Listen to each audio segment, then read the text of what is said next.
नमस्कार दोस्तों, मैं महेंद्र सिंह परिहार आप सबका परिहार सर यूट्यूब चैनल में स्वागत करता हूं। दोस्तों, यह पटवारी जो 2017 में जो टेस्ट हुए थे उसमें लगभग पटवारी के जो पेपर थे वो लगभग 39 पेपर हुए थे, जिसमें अगर हम बात करें, आज हम सब्जेक्ट हिंदी की बात कर रहे हैं। हिंदी के 20 प्रश्न आते हैं, तो 20 प्रश्नों की बात करेंगे। आप ज़रूर कमेंट करके बताएं कि आपके कितने प्रश्न सही निकलते हैं। और यह पेपर जो हुआ था वो 9 दिसंबर 2017 को हुआ था। शिफ्ट कौन सी थी? तो सेकंड थी। आपको पता है कि वर्तमान में अभी जगह कितनी आने वाली हैं? तो 5000 हैं, जिसमें से लगभग 3000 पर क्या है वैकेंसी निकलेंगी। तो देखते हैं। पहला प्रश्न है उत्पत्ति के आधार पर शब्द के भेद कितने होते हैं? तो ये शब्दों का वर्गीकरण का प्रश्न है कि उत्पत्ति के आधार पर शब्द कितने भेद होते हैं। तो आपको याद रखना है कि उत्पत्ति के आधार पर शब्द जो होते हैं वो 5 प्रकार के होते हैं। अगर बात करें कौन कौन से होते हैं, तो इसमें तो खैर यही पूछा गया था कि कितने प्रकार के होते हैं, तो आपको याद रखना है 5 होते हैं। अब बात करते हैं 5 कौन कौन से होते हैं, जिसमें 5 में एक होता है तत्सम, जो आपने पढ़ा होगा। दूसरा एक होता है कौन सा? तद्भव। और एक तीसरा होता है जिसे हम क्या कहते हैं? देशज। और चौथा होता है जिसे क्या कहते हैं? तो इसे कहते हैं विदेशज। और एक 4 के अलावा एक और होता है 5वां, जिसे हम क्या कहते हैं? संकर। तो याद रखना, उत्पत्ति के आधार पर 5 होते हैं और 5 में तत्सम, तद्भव, देशज, विदेशज, संकर। ये सभी हम एक वीडियो में पढ़ लेंगे कि कौन सा तत्सम होता है, कौन सा तद्भव होता है, कौन सा देशज होता है, ये सभी प्रकार के। अब बात आती है, देखो तत्सम तद्भव से मान के चलो एक प्रश्न फिर पूछ लिया इन्होंने। देखिए क्या लिखा हुआ है। इसमें लिखा हुआ है कि तत्सम शब्द नहीं है, मतलब इनमें से तत्सम कौन सा नहीं है। तो देखो 2 प्रकार के शब्द होते हैं। एक होता है कौन सा? तत्सम। और एक कौन सा होता है जिसे क्या कहते हैं? तद्भव। तो तत्सम वो होता है जो स्टैंडर्ड शब्द होता है, मानक शब्द होता है, उसे तत्सम कहते हैं। और जिसका रूप कई बार परिवर्तित हो जाता है उसे क्या कहते हैं? तद्भव कहते हैं।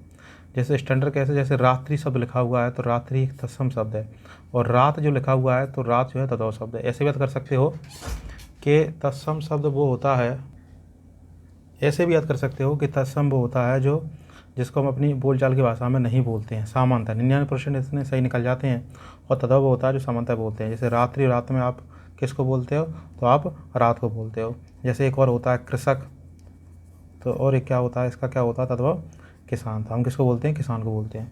अब यहाँ बात आती है तत्सम शब्द नहीं है, मतलब तत्सम नहीं है तो और कोई होगा। जैसे घृत। घृत माने क्या होता है? तो याद रखना हमें, घृत माने होता है क्या? घी। और चूड़ माने क्या होता है? तो चूड़ माने क्या होता है? चूरन।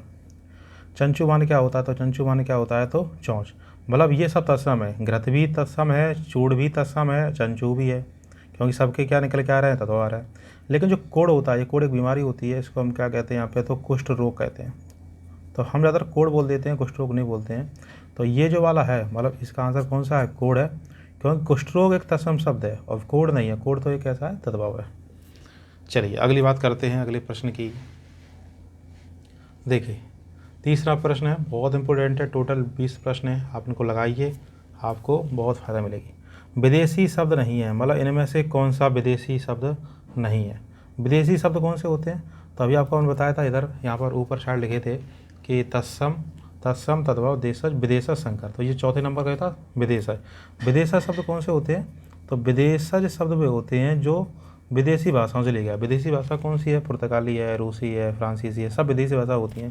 तो इनमें से कोई, इसमें क्या लिखा कि विदेशी शब्द नहीं है, मतलब 3 है, एक नहीं है। जैसे काजू है, तो काजू एक पुर्तगाली शब्द है। काजू कौन सा है? तो पुर्तगाली शब्द है। अब बात आती है अगले की बात करें कि आपको दिखाई दे रहा है कारतूस शब्द कैसा है? तो कारतूस याद रखेंगे कैसा शब्द है?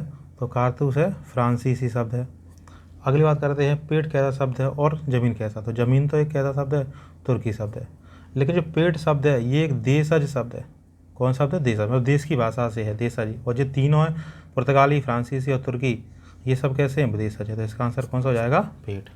आप पहले भी कमेंट कर सकते हैं वीडियो को देखकर कि इसका आंसर क्या हुआ। अगले प्रश्न की बात करते हैं, चौथे प्रश्न की, इसलिए मैं हर प्रश्न को डिटेल में बता रहा हूँ। कानून के विरुद्ध किया गया कार्य का कहलाता, मतलब आपने कोई भी कानून के विरुद्ध कर दिया, मतलब कोई भी, जैसे कोई भी चीज़ को आपने तोड़ दिया, तो वो कार्य क्या कहलाता है? तो वह कार्य कहलाता है गैर कानूनी। देखो अपराध होता नहीं, अपराध तो कोई क्राइम करते हो अपराध होता है, चोरी करना, डकैती, ये सब एक कैटेगरी के हैं। गैर कानूनी आपने कहा, कहते ना कानून के रहित कर दिया, गैर कानूनी। अगले प्रश्न की बात करते हैं, 5वां प्रश्न है, बहुत इंपॉर्टेंट है क्या लिखा है, ऊंचे ऊंचे शब्द उदाहरण किसका है। अब आपको एक शब्द दिखाई दे रहा है, कौन सा, ऊंचे ऊंचे शब्द कौन सा है।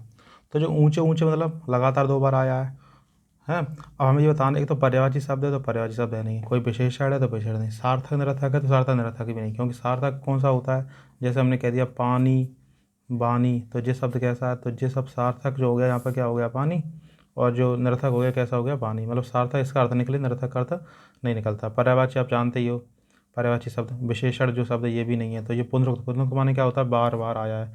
तो इसका आंसर कौन सा है, तो 5वें का आप याद रखेंगे, आंसर कौन सा है, तो पहला ही है। अगले प्रश्न की बात करते हैं, 6वां प्रश्न है, बहुत इंपॉर्टेंट है ये प्रश्न, यहाँ से प्रश्न पूछे जाते हैं। देखिए,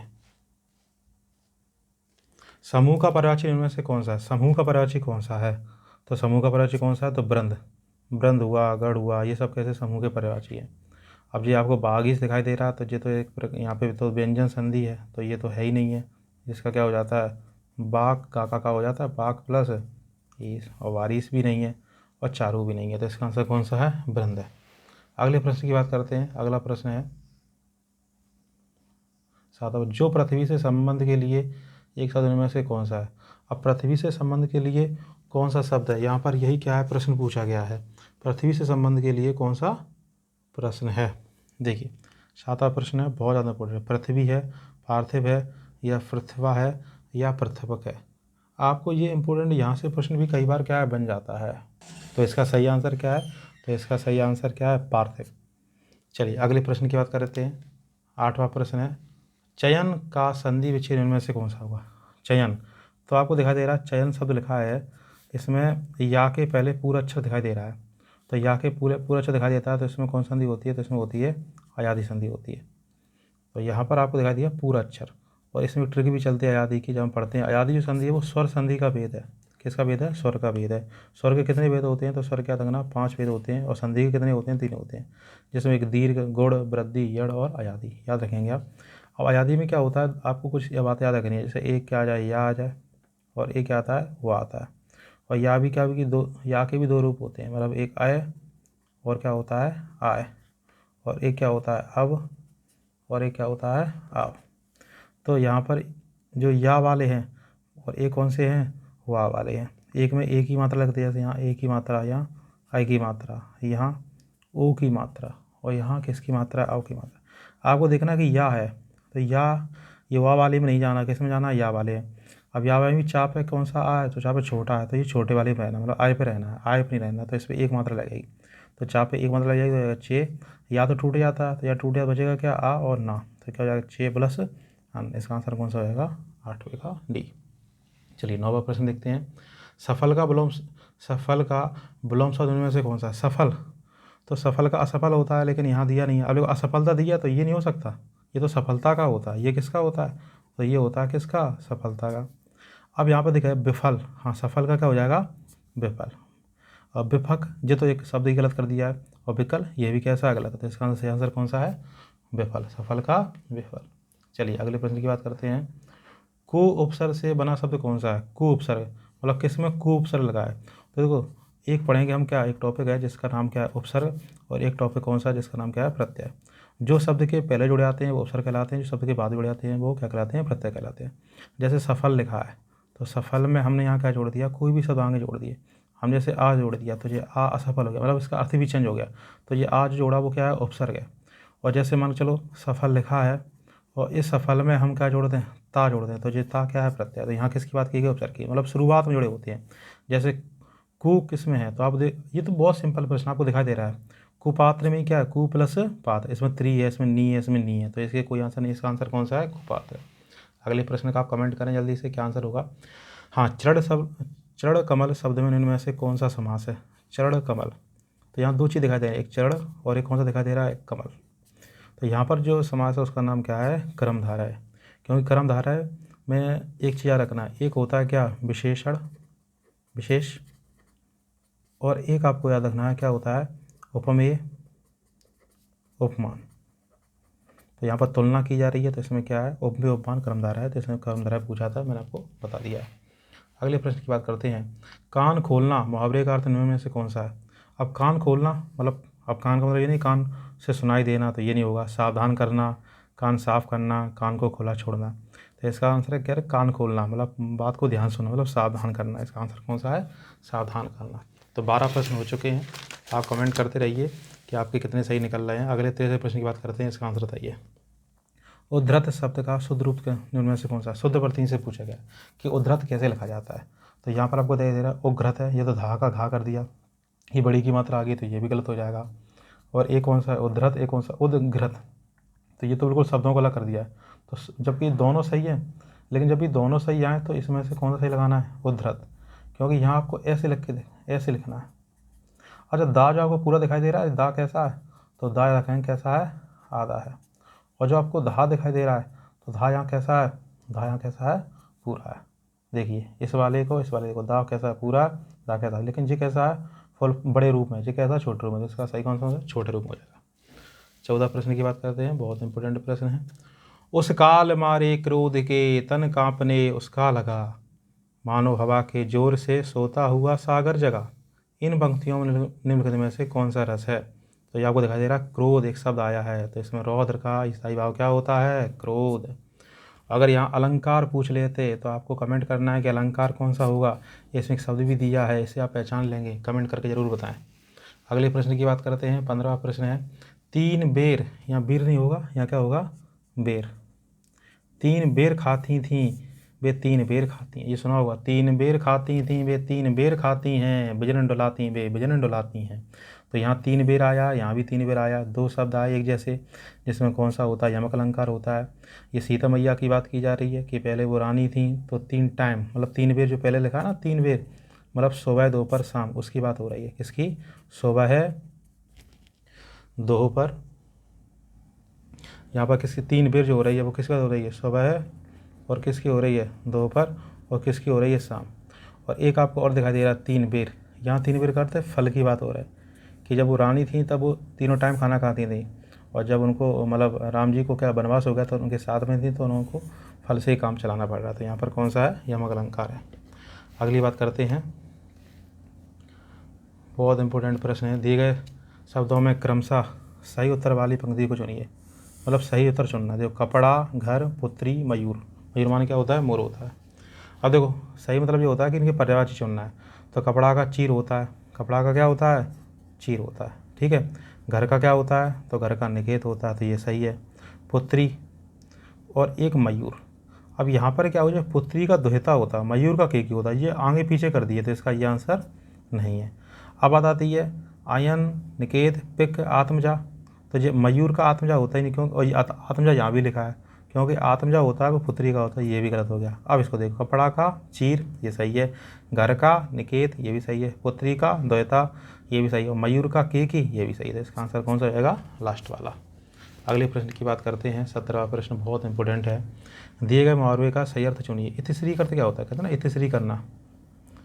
अरे श्री गणेशाय करना, इसी करना। श्री गणेशाय का अर्थ होता है शुरुआत करना, इसी का अर्थ क्या होता है, समाप्त करना। तो कार्य प्रारंभ करना गलत, कार्य समाप्त करना, कार्य में देर होना, कार्य के लिए तैयार होना। तो इसका आंसर कौन सा है, कार्य समाप्त करना। 17 प्रश्न हो गए। चलिए 3 प्रश्न और बचे हैं, लास्ट के 3 प्रश्न बहुत इंपॉर्टेंट है और बहुत सिंपल पेपर आया था उस टाइम पे, तो ये आप जरूर लगाते रहें, क्योंकि ये इससे ऐसे ही प्रश्न आपके पेपर में आएंगे। अगला है, करते अभिषेक पयोध हैं, करते अभिषेक पयोध हैं बलिहारी इस देश की, हे मातृभूमि तू सती सगुन मूर्ति सर्वेश की। अब बताती इसमें क्या है, गीत का है, हरगीत का, उल्लाला, रोला। तो ये जो टॉपिक है ये किसका है, छंद का है। छंद में आप बात याद रखनी है कि यहाँ मात्राएं आपको आनी चाहिए। 2 काम करने, एक तो मात्रा लगाना कैसे लगाते हैं और किस में कितनी मात्राएं होती हैं। तो यहाँ हम बात करें कितनी मात्राएं हैं, तो देखिए करते पे देखो कितनी है, तो 1, कितनी मात्राएं करते पे, तो 1 और इस पर कितनी होती हैं, 2। एक टॉपिक बना दूंगा मैं हिंदी का, छंद का, तो उसमें सब आप गिन सकते हैं कैसे करते हैं। यहाँ भी 1 1 2 1 1 2 1 2 1 1 2 2 1 1 2 1 और 2। तो एक लाइन की हम गिन लेते हैं तो उससे क्लियर हो जाएंगी। देखिए 1 2 3 4 5 6 7 8 9 10 11 12 13 14 15, मतलब पहले में कितनी थी, ए वाले में तो 15 है, और ये सेकंड वाले में कितनी है, तो 1 2 3 4 5 6 7 8 9 10 11 12 13, मतलब कितनी है, 13 है। तो 15 13 कितनी होती हैं, तो 28 हो जाती हैं। अब बात करते हैं कि गीतका में कितनी होती हैं, तो गीतका में 28 होती है, नहीं गीतका में 28 नहीं होती, गीतका में होती हैं 14 12 की यति पर 26 होती हैं, तो ये तो इसका आंसर है नहीं, क्योंकि यहाँ 15 13 और टोटल कितनी है 28।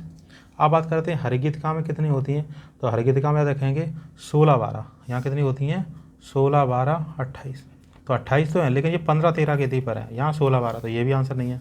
अब बात करते हैं उल्लाला में कितनी होती है, तो उल्लाला में होती है कितनी 15 13 पर टोटल कितनी होती है 28, तो इसका आंसर कौन सा है उल्लाला।